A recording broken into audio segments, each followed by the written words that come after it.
Good evening, everyone, and thank you so much for coming out this evening. It was a change to actually sort of almost arrive in the light, and I'm just thinking in another couple of days we will be in the light at this time of night. So I'm Julie Bell, and I'm one of the trustees for Lancaster Literature Festival, and I'm delighted to welcome you all here. This is our second event exploring the Atlantic slave trade, and I'm really pleased tonight to welcome Nick Radburn, Sunita Abraham, and Geraldine Onek. Thank you so much. So we've already had one event this week, which I think was very popular. We've also got two more events that are going to be following this on Saturday with walking around Lancaster. So some of you may have booked on those already. That's going to be, just so everybody knows, a 2-hour walk around Lancaster. So you do need to know that. I just need to say that we will be taking photographs this evening because we've got very gratefully got National Heritage Lottery funding for the events that we're running this week. We do rely on that funding and Lancaster City Council funding as well. And this year we made the very brave decision, because of cost of living and everything else, to make our events free. We believe that everybody should have access to the arts and especially to literature. So that's why we've made the events free, but we will have the donation bucket at the end. So please give as generously as you can, please. It's important that we ensure that we can not only survive for this, the 44th festival, but be here for the 50th festival. Lancaster is the third oldest literature festival in the country, and we want to stay around to have more of them. So without any further ado, I think I'm handing over to Nick. Is that correct? That's correct. Oh, brilliant. Off we go. Thank you. All right, good evening, everyone. Thanks for coming along, and thank you to the organisers of Litfest for inviting myself, Sunita and Geraldine to speak on Lancaster in the Northwest England's links to Atlantic slavery. And this is a topic that I've been working on for a very long time, for about 15 years, and that's because I'm a historian of the transatlantic slave trade at Lancaster University. And what I principally focus on are the merchants who are involved in the business.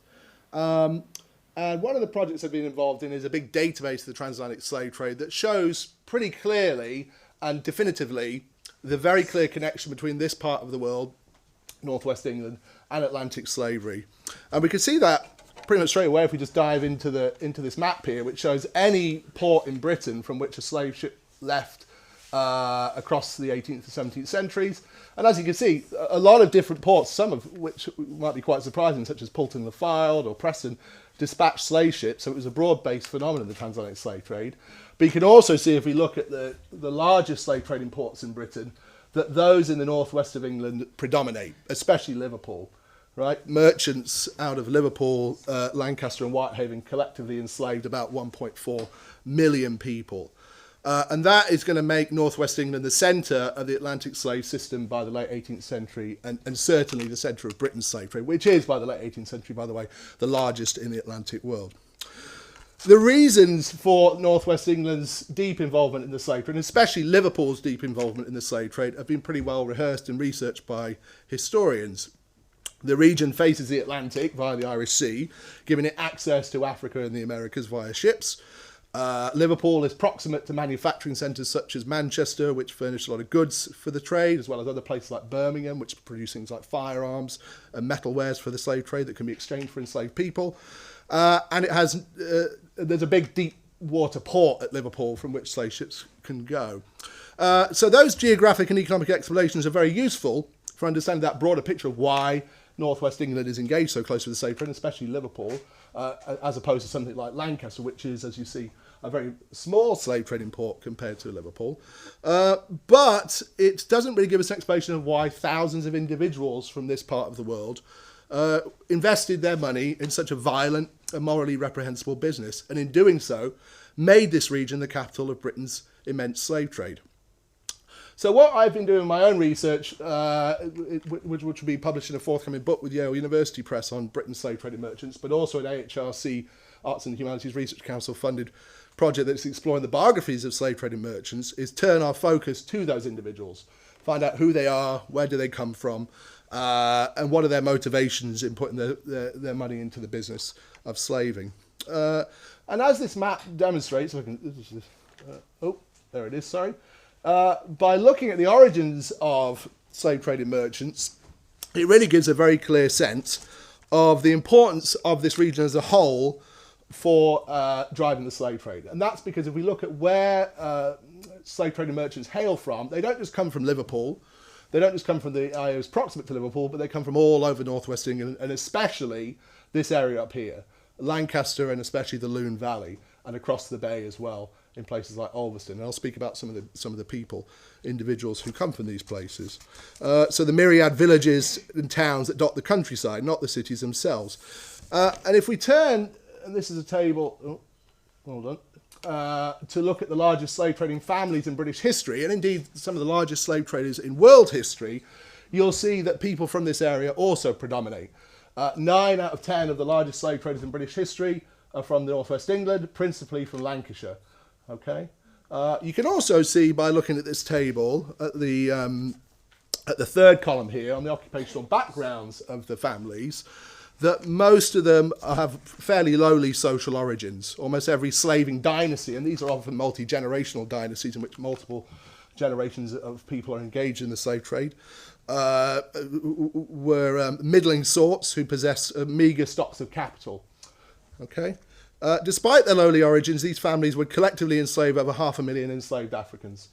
That's about 3 times the number of people that were taken by the Royal African Company, which has had a huge amount of attention from historians and in the popular imagination. The social backgrounds of northwest England slaving merchants, most of them ambitious migrants from country villages, as you see here, make sense given the peculiar nature of the transatlantic slave trade.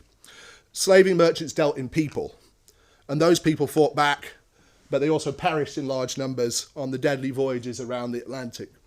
The slave trade was consequently an extremely risky, but also potentially profitable business. One contemporary called it a lottery. Rural people possessed of small sums of capital, therefore, from this area, saw the slave trade as a way to potentially quickly make their fortune, and in doing so vault their social ladder from being, a yeoman farmer or a brewer up to become an esquire or a gentleman or a well-established merchant, and indeed establish their children in the same positions. Those who crashed out of the risky business would, however, be quickly replaced by newcomers coming in, typically migrants again to the port cities from the countryside. So the slave trade was therefore, and I argue this clearly in my book, a powerful engine of both wealth creation in this area, but also social mobility. It's really an engine of driving people upwards. We can best illustrate this point by focusing on the careers of 2 men from this area, one of whom was made by the slave trade and another who was broken by it. The first individual is Miles Barber, the son of a Skirton innkeeper who was born in 1733. During his childhood, he would have seen the rapid transformation of Lancaster from a sleepy backwater into an Atlantic trading port with the construction of St. George's Quay, which happens around 1750, by which time Barber's about 16, from which ships trading to Africa, the Caribbean and North America would increasingly anchor.